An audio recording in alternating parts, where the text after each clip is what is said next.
is it's proven not only to be beneficial for children, but playing video games can actually improve your brain health, your eyesight, and your mental health. So the reason my mom's doctors asked her to play video games a lot was for her brain health. Here's a list of things that video games can actually help you with.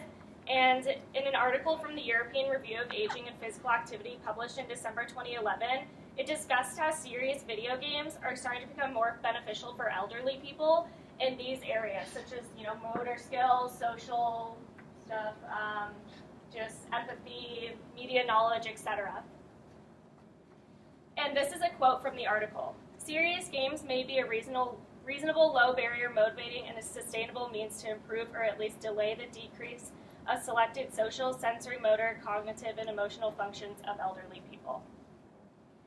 In addition, video games, specifically action games, have been linked to improving processing skills. A study was done with certain tasks such as identifying a letter in a sea of letters or identifying which direction an arrow is pointing in a huge group of arrows. And these are the findings from that.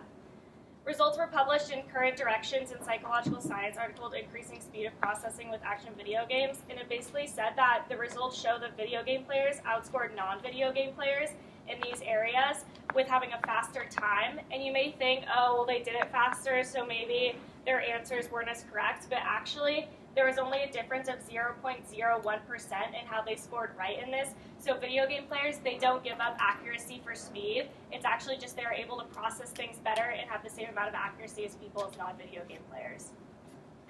So now I want to do a little activity with you guys.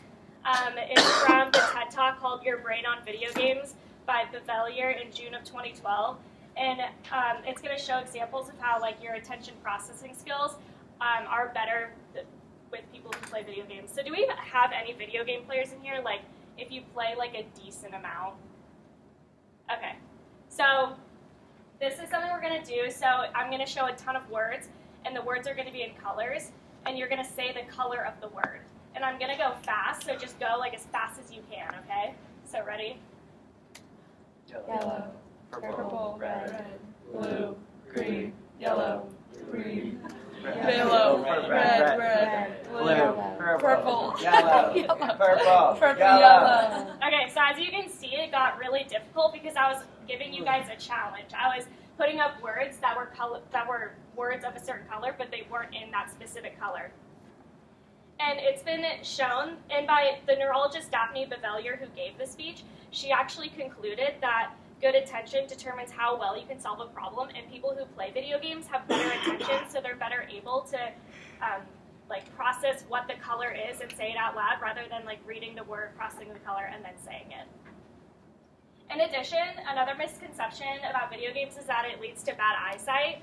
And in an article titled Carrot Sticks or Joysticks, Video Games Improve Vision, published in Nature Neuroscience, it states that action-based video games induces long-lasting improvements in contrast, sensitivity, a basic visual function that commonly deteriorates with age. So the older you get, if you play video games, you may be able to identify the word low in that because it's a low contrast rather than people who don't play video games. And that actually deteriorates with age, is identifying different contrasts. Another thing is people who play video games improve their mental health by playing them. And it's always been a disparity, that it causes depression. And in an article titled Reasons for Playing Casual Video Games and Perceived Benefits Among Adults 18 to 80 years old, published in 2013, a study was conducted for an online game called Bejeweled Blitz. And there was a survey after the game, and this is the answers. So the big green one, it's why do you play Bejeweled Blitz? And the big green one is they want to play against their friends and family in a little competition. The red one is stress relief, and the orange one is seek challenge. And so as you can see, a lot of people play for the social experience as well as stress relief, which is definitely something that video games can help you with.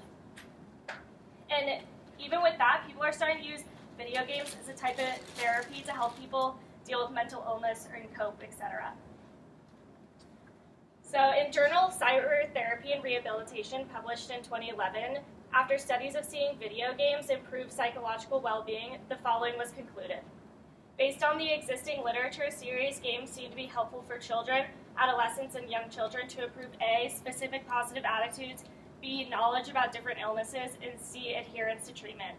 And so video games are actually be putting in hospitals for kids who are chronically ill to help them understand their illness more, and they're specifically tailored to people like with cancer so they can play themselves in a video game as a kid who has cancer to learn more about their illness.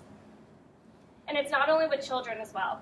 Other mental illnesses, such as PTSD, is being solved with video games. So here is soldiers using virtual reality to cope with their PTSD. An article titled Virtual Health, published in Salem Health Psychology and Mental Health Journal. Scientists at Georgia Institute of Technology were asking veterans to relive their stories and walk them through memories of them in the wars to help them cope. So say they were a sole survivor in an attack, they could walk through that with virtual reality and sometimes get rid of the guilt and the feelings, like the bad feelings that they had about it. And it sounds awful, I know, but it actually helped. The people that were in this study concluded that their PTSD symptoms minimized after doing the virtual reality therapy.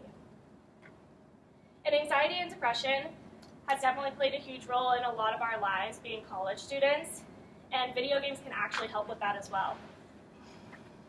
Study aimed at young people titled Game-Based Digital Interventions for Depression Therapy, a Systematic Review and Meta-Analysis in 2014 concluded that game-based applications could be a valuable tool for mental health therapy among young adults. And I want to leave you with this. These are some games that, according to appcrawl.com, were the most calming games in the App Store. And so tonight, I want you to download just one of these. Or if you already have one, awesome, you're already in the right steps. And when you're writing your next speech, worrying about midterms or finals, stressed about just school in general, play one of these games for 5 to 10 minutes and see how much it calms you down. Because it's just been proven that your anxiety levels will decrease if you play one of these games even for a little bit of time. Or better yet, if you have time, play an action game so that when you're older and you're graying, your eyesight will still be there and your memory and your focus will still be there as well. Thank you.